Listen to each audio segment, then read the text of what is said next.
Magandang umaga. Good morning, Malacanang Press Corps. Welcome sa ating press briefing ngayong araw. Simulan natin sa magandang balita na dala ng administrasyon ni Pangulong Ferdinand R. Marcos Jr. sa bagong Pilipinas. Alinsunod sa pangako ni Pangulong Marcos Jr.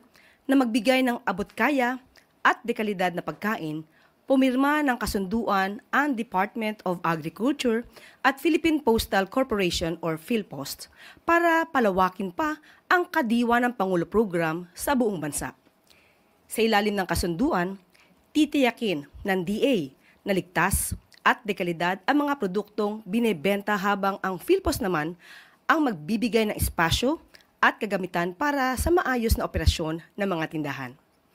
Ibig sabihin, mula sa 6 na post office na dati nang nag-host ng Kadiwa pop-up stores, palalawakin na ito sa 67 post office sa Metro Manila at iba pang bahagi ng Luzon, Visayas at Mindanao.